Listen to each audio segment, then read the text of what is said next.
Em 1975, Tom Jones subiu ao palco em Las Vegas, vestindo uma roupa nova e cantando uma música que ninguém conhecia. O que aconteceu em seguida chocou a todos.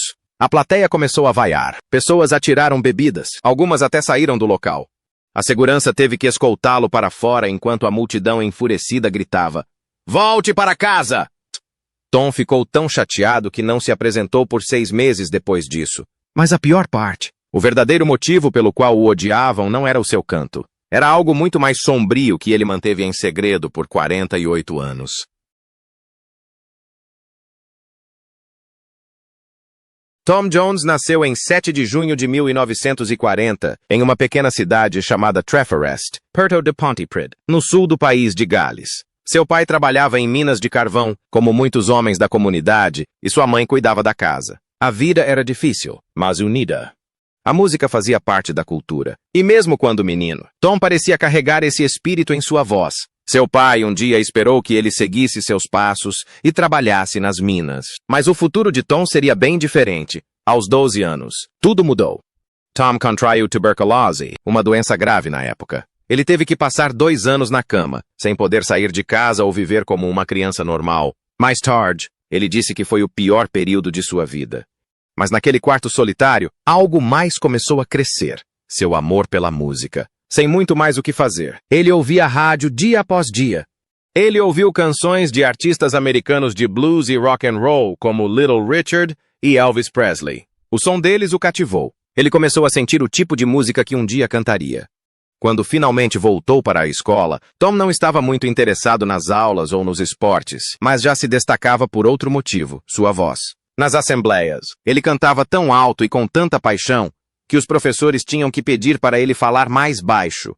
Um professor de música chegou a perguntar por que ele cantava a oração do Senhor como um cantor gospel. Ficou claro que ele estava fazendo algo diferente, algo ousado, e as pessoas notaram. Aos 16 anos, ele abandonou a escola definitivamente, pronto para perseguir o sonho que crescia dentro dele há anos.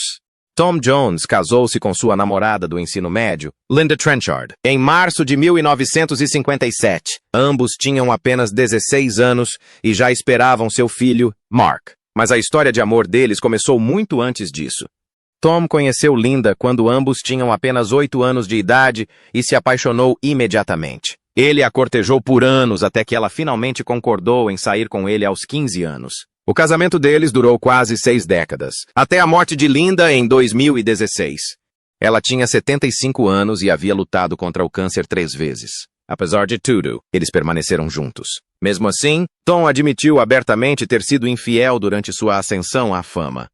No auge de sua carreira, ele admitiu ter dormido com centenas de mulheres todos os anos durante suas turnês. Em uma entrevista, ele disse que os casos nunca foram discutidos. Linda nunca o confrontou.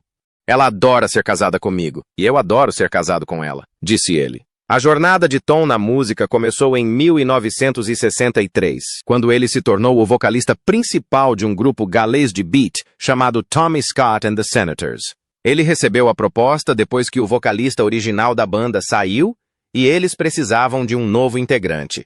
Um baixista se lembrou de Tom tocando em um pub local e o convidou para se juntar a eles. Tom aceitou, por apenas algumas libras e cerveja. Eles começaram devagar, tocando em locais frequentados pela classe trabalhadora no sul do país de Gales. Inicialmente, eles eram empresariados por 2 moradores locais e até trabalharam com o famoso produtor Joe Meek, mas as coisas não decolaram. Eles voltaram para o país de Gales desapontados. Então veio a virada. Um empresário chamado Gordon Mills, também do sul do país de Gales, viu Tom se apresentar uma noite em um clube e imediatamente percebeu seu potencial. Ele levou Tom para Londres e lhe deu um novo nome, Tom Jones, inspirado no filme de sucesso de mesmo nome. A banda também passou por uma reformulação, mudando de nome de Senators para Playboys e, finalmente, para Squires. Vernon Hopkins, o baixista que trouxe Tom para a banda, manteve-se próximo a ele por anos. Até um desentendimento em 1969, quando Mills demitiu Hopkins. Os primeiros anos em Londres foram difíceis. Tom e a banda moravam em um apartamento decadente em Notting Hill, amontoados e com dinheiro mal suficiente para comer. Em certo momento, eles bolaram um plano desesperado para conseguir comida. Encontraram um restaurante com uma janela do banheiro grande o suficiente para que pudessem escapar. comeriam, sairiam sorrateiramente pelos fundos e fugiriam. A situação ficou tão ruim que Tom chegou a pensar em acabar com tudo, mas perseverou. Anos depois, ele teria um patrimônio de mais de 250 milhões de dólares. Mas naquela época, a luta era real e o moldou. Em 2017, Tom falou sobre outra parte do início de sua carreira, uma que não havia sido divulgada antes. Na época, o escândalo de Harvey Weinstein estava nas manchetes, e Tom compartilhou que o assédio sexual não era exclusividade de Hollywood. Acontecia também no mundo da música, tanto com mulheres quanto com homens. Em uma entrevista, ele admitiu que alguém tentou algo com ele no início de sua carreira. Não foi nada grave, disse ele. Apenas alguém tentou me assediar. E eu disse, não, obrigado. Ele não citou nomes, mas seu ex-companheiro de banda, Vernon, certa vez descreveu um momento perturbador com o produtor Joe Meek. Segundo Vernon, certa vez Tom saiu correndo da casa de Meek gritando que havia sido assediado. Mais tarde, Tom disse que a experiência o fez se sentir péssimo, mas simplesmente se afastou e evitou a pessoa depois disso. Em 1964, um homem chamado Gordon Mills entrou em uma pequena boate no país de Gales. Ele não era um grande nome na música, apenas um compositor com alguns sucessos no currículo. Mas naquela noite, ele viu algo especial. No palco estava um jovem cantor galês chamado Thomas Jones Woodward, se apresentando sob o nome artístico de Tommy Scott com sua banda, The Senators. Mills viu um poder bruto na maneira como o jovem de 24 anos cantava. Ele não era refinado, mas havia algo magnético nele. Imediatamente, Mills teve uma visão. Ele convenceu o jovem cantor a abandonar sua imagem de frequentador de boates adolescentes, a se vestir elegantemente com um smoking e a adotar um novo nome artístico, Tom Jones. O nome foi emprestado de um filme popular, mas combinava perfeitamente com o homem. Mills também observou como as mulheres mais velhas reagiam a Jones. Eles não apenas apreciavam a música, como também queriam estar perto dele. Esse apelo sexual se tornaria uma parte importante da imagem de Tom Jones. Logo depois, Mills conseguiu para ele um contrato com a Decca Records. O primeiro single de Jones, Chills and Fever, foi lançado em agosto de 1964. Deveria ter sido um grande momento, mas não foi. O processo de gravação foi conturbado. O produtor original, Joe Meek, fez algumas versões que nunca foram lançadas. Quando Jones finalmente gravou a versão oficial, a gravadora contratou músicos de estúdio para corrigir o que, na opinião deles, a banda não conseguia executar corretamente. A faixa final era alta e cheia de energia, mas não agradou ao público. Os críticos acharam que era polido demais. Pior ainda, o single não entrou nas paradas musicais. Por um momento, pareceu que Tom Jones poderia desaparecer antes mesmo de começar.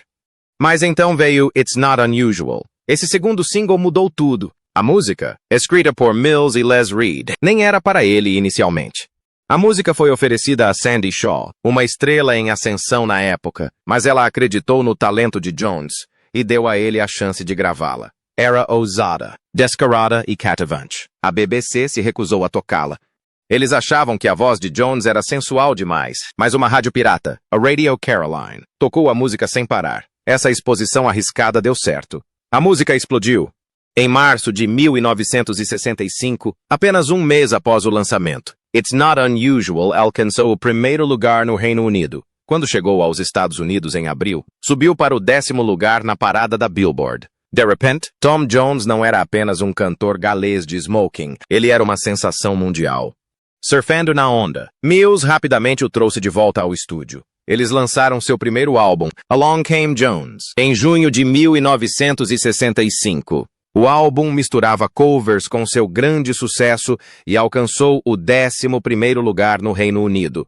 Seu próximo single, Once Upon a Time, não fez tanto sucesso. Alcançou o 32º lugar, mas manteve seu nome em evidência. Depois veio With These Hands, uma versão delicada de uma antiga balada. A música também não chegou ao top 10, mas teve um desempenho melhor e mostrou sua versatilidade como cantor. Em 1965, Tom Jones foi convidado a gravar a música What's New Pussycat para um filme com Peter Sellers e Woody Allen. Inicialmente, ele não queria aceitar.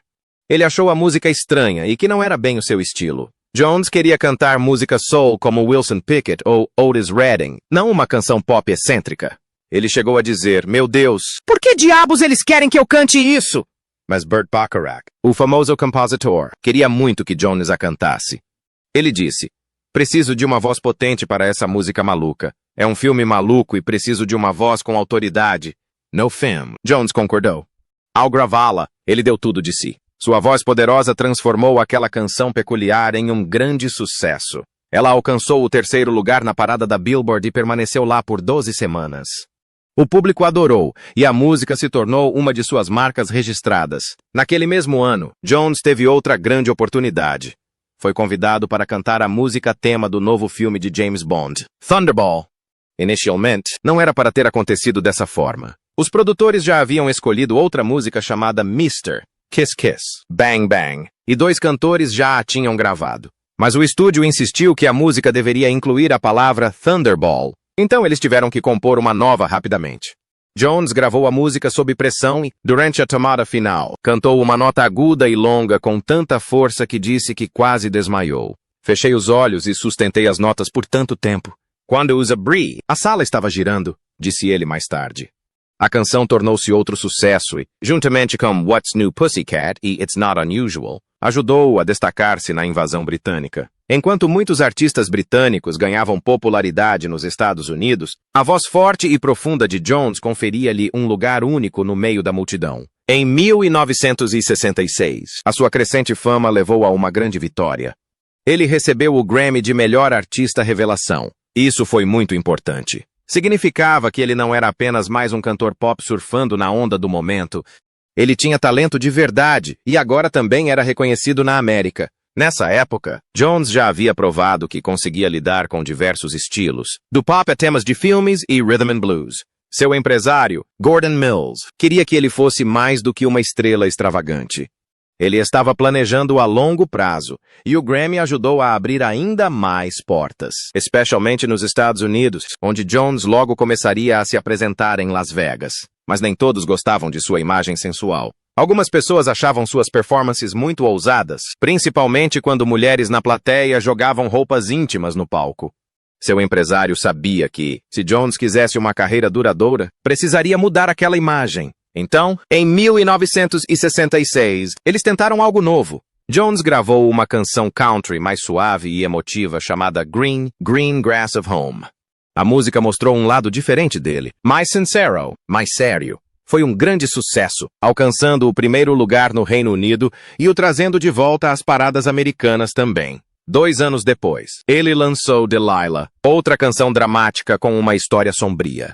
Apesar de falar sobre ciúme e assassinato, a música conquistou o público. A melodia e a interpretação de Jones a tornaram inesquecível. Alcançou o 2º lugar no Reino Unido e se tornou uma de suas performances mais famosas. Essas músicas ajudaram a mudar a forma como as pessoas o viam. Ele não era mais apenas um galã, era um artista de verdade, com talento e profundidade. O sucesso dessa nova imagem o levou a conquistas ainda maiores. Em 1969, ele ganhou seu próprio programa de TV, chamado This is Tom Jones. O programa foi ao ar de 1969 a 1971, sendo transmitido simultaneamente no Reino Unido e nos Estados Unidos. Não era apenas popular, era um grande acontecimento. Jones não era apenas o apresentador, suas performances eram tão boas que lhe renderam uma indicação ao Globo de Ouro. Ele recebia um salário astronômico de $9 milhões por temporada, algo quase inédito naquela época. O programa ficou famoso por sua incrível lista de convidados. Grandes nomes como The Who, Janis Joplin, Cher, Stevie Wonder, Nancy Sinatra, Peter Sellers e Ella Fitzgerald marcaram presença. A primeira temporada teve 15 episódios repletos de música e energia, tornando o programa algo nunca antes visto na TV. Enquanto seu show fazia sucesso, Jones também começou a se apresentar em Las Vegas. Ele passou de filho de um mineiro de carvão galês a uma das maiores estrelas da cidade. Sua primeira temporada de 18 meses foi um enorme sucesso. Ele então passou a se apresentar em palcos maiores, incluindo o International e, eventualmente, o Caesars Palace. Em 1974, ele já era uma figura tão presente em Las Vegas que Elvis Presley o apresentou durante um de seus próprios shows. Elvis disse à plateia: "Ele é meu cantor favorito, um dos maiores artistas que já vi." Os fãs não se cansavam dele. Em um show em 1990, algumas pessoas até brincaram que precisavam de binóculos só para ver de perto seus famosos passos de dança. Para muitos, não importava se ele cantava ou não. Eles simplesmente adoravam sua energia. Seus shows eram conhecidos pela energia contagiante e pelo talento musical excepcional, o que fazia com que o público voltasse por anos. Jones também ficou conhecido por algo inesperado. Mulheres começaram a jogar suas roupas íntimas nele durante os shows. Tudo começou em 1968 no Copacabana, em Nova York. Ele estava suando durante um show e algumas mulheres lhe deram guardanapos para enxugar o rosto. Então, uma mulher foi além e lhe ofereceu sua roupa íntima. A história foi parar nos jornais no dia seguinte, e a tendência pegou. Quando Jones chegou a Las Vegas mais tarde naquele ano, a situação se agravou. Os fãs chegaram ao ponto de jogar chaves de quartos no palco. Com o tempo, ele acumulou tanta lingerie que as pessoas brincavam que ele poderia abrir sua própria loja da Victoria's Secret. Mesmo na década de 1990, os fãs ainda falavam sobre isso. Em um show, uma mulher riu e disse que seria engraçado se alguém jogasse roupas íntimas no palco, e admitiu que ela mesma já havia pensado em fazer isso. Durante esses anos, Jones também formou uma profunda amizade com Elvis Presley. Eles se conheceram em 1965 nos estúdios da Paramount, mas o vínculo entre eles se fortaleceu em Las Vegas. Elvis não costumava passar muito tempo com outros artistas, mas ele e Tom se deram bem imediatamente.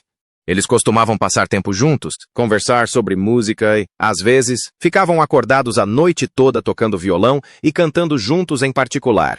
Certa vez, depois de um show, Jones estava tomando banho em seu quarto de hotel quando Elvis apareceu de surpresa com uma nova música que queria compartilhar. Até mesmo a esposa de Elvis, Priscilla, notou como ele parecia diferente e feliz quando estava com Jones. Ela disse que era evidente que Tom realmente entendia Elvis musicalmente, e isso fez toda a diferença. Mas a música não era a única coisa em sua mente. Em 1970, quando ele estava no auge da fama, Jones e Mills lançaram sua própria gravadora, a M.A.M. Records. Não era apenas uma gravadora, era uma investida ousada no lado comercial da música. Seu primeiro lançamento foi um sucesso, I Hear You Knocking, de Dave Edmunds. A partir daí, eles contrataram estrelas em ascensão como Gilbert O'Sullivan, que deu à gravadora seu primeiro grande álbum em 1971. Mais sucesso veio com artistas como Lindsay DePaul e Engelbert Humperdinck. A M.A.M. não parou na música. Eles também investiram em máquinas caça-níqueis e companhias aéreas, mostrando que Jones não era apenas um cantor. Ele também era um homem de negócios. No final da década de 1970, porém, as coisas começaram a mudar. As gravadoras americanas começaram a dominar o mercado. A M.A.M. perdeu sua relevância e acabou sendo vendida para a Chrysalis Records na década de 1980. Hoje, seu catálogo pertence à BMG. Tom Jones não era famoso apenas por sua música, mas também por seus inúmeros casos com mulheres famosas. Um dos mais comentados foi com Marjorie Wallace, que havia acabado de ser coroada Miss Mundo em 1973. Ela tinha apenas 19 anos quando se conheceram nos bastidores do London Palladium. As coisas aconteceram rapidamente e, no mês seguinte, Tom já havia comprado pulseiras iguais para Wallace e sua esposa, Linda, cujos aniversários eram com poucos dias de diferença. O caso se transformou em um escândalo público quando a imprensa flagrou Tom e Wallace se beijando em uma praia de Barbados durante um especial de TV do Miss Mundo. As fotos fizeram com que Wallace perdesse sua coroa, e a situação ficou ainda mais complicada quando se descobriu que ela estava noiva do piloto americano de corridas Peter Revson. Por fim, Tom terminou o relacionamento repentinamente ao descobrir que Linda estava prestes a saber de tudo, de coração partido. Wallace tomou uma overdose de comprimidos para dormir e precisou de diálise para se recuperar. Ela sempre disse que não foi uma tentativa de suicídio, mas a experiência a deixou profundamente abalada. O que começou como um momento de fama transformou-se em algo doloroso e trágico. Os casos extraconjugais de Tom não eram raros. Na verdade, eram constantes. No auge da sua fama, nas décadas de 60 e 70, ele chegou a admitir que dormia com cerca de 250 mulheres por ano. Ele até tinha um camarim especial só para encontrar as fãs. Seu assessor de imprensa disse certa vez que Tom nunca foi conhecido por ser fiel desde o início. É claro que isso afetou seu casamento. Linda descobriu sobre o caso dele com Mary Wilson através das Supremas, e o confronto foi explosivo. Tom disse mais tarde que ela o agrediu fisicamente. E ele simplesmente ficou parado, aguentando. Com o tempo, chegaram a um entendimento tácito. Quando ele estava em turnê, não conversavam sobre o que ele estava fazendo. Mesmo assim, Tom afirmava que não era um casamento aberto e que Linda tinha seus limites. Em uma entrevista, ele brincou dizendo que, se ultrapassasse os limites, ela o magoaria. E não em um lugar onde ele gostaria de ser magoado. De alguma forma, apesar de tudo, eles encontraram um jeito de ficar juntos. Em 1987, durante uma turnê pelos Estados Unidos, Tom teve um breve caso com a modelo Catherine Berkery. Ela engravidou e deu à luz um filho, Jonathan, no ano seguinte. Tom negou ser o pai, e o caso se transformou em uma longa batalha judicial. Um teste de DNA ordenado pelo tribunal comprovou que ele era o pai de Jonathan e, em 1989, um juiz oficializou a paternidade. Tom concordou em pagar pensão alimentícia e arcar com os custos da escola particular. Mesmo assim, ele nunca conheceu o filho. Disse que se sentia preso à situação e manteve distância. Durante anos, ele nem sequer falava sobre isso. Só em 2008 admitiu que o tribunal tinha razão o tempo todo. Nessa altura, Jonathan tinha 23 anos e implorou publicamente para poder conhecer o pai pelo menos uma vez. Só de ouvir ele dizer meu nome já seria incrível, disse ele. Mas Tom permaneceu em silêncio, e Jonathan nunca teve esse momento. Durante todo esse tempo, Linda permaneceu ao seu lado. Ela e Tom estavam juntos desde crianças, quando cresceram em Pontypridd, no sul do país de Gales. Começaram a namorar aos 15 anos e casaram-se aos 16, pouco antes do nascimento do filho, Mark. Linda raramente viajava com ele e preferia ficar em casa, longe dos holofotes.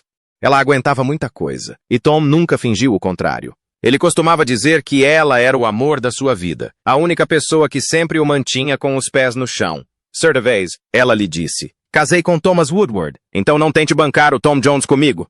Essa era a maneira dela de mantê-lo humilde. Quando ela morreu de câncer de pulmão em 2016, Tom ficou arrasado. Ele vendeu a casa deles em Los Angeles, exatamente como ela havia pedido, e voltou para Londres. Quando lhe perguntaram se ele se casaria novamente, ele respondeu que não, porque jamais haveria uma história como a que ele tinha com ela. Em meados da década de 1970, Tom Jones se encontrava numa situação peculiar. Ele ainda era mundialmente famoso, mas sua música não tinha o mesmo impacto de antes.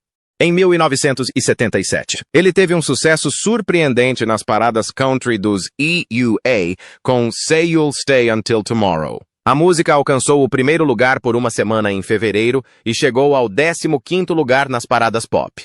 Mas no Reino Unido, mal fez sucesso. Essa música seria seu último grande sucesso por quase 10 anos. Era difícil de acreditar. Apenas uma década antes, Jones era uma das maiores estrelas do mundo. Naquela época, as pessoas o viam principalmente como um artista esporádico, algo que ele detestava. Certa vez, ele disse, eu só fazia shows de 2 semanas, talvez 4 vezes por ano, mas as notícias davam a entender que eu estava sempre lá, sem parar. Essa imagem ficou marcada e não o ajudou em nada. No início da década de 1980, suas roupas extravagantes e grandes programas de TV desapareceram. Alguns críticos chegaram a chamá-lo de veterano, cantando músicas sentimentais que só agradavam aos fãs de música country americana. Então, em 1986, seu empresário de longa data, Gordon Mills, faleceu. Mills descobriu Tom em um pequeno clube no país de Gales e ajudou a construir tudo do zero. Ele até mesmo moldou o grande sucesso de Tom, It's Not Unusual. Quando Mills faleceu, foi mais do que uma perda pessoal. Foi o fim do homem que guiou toda a sua carreira. Tom fez uma jogada arriscada. Ele entregou o controle de sua carreira ao seu filho de 29 anos, Mark.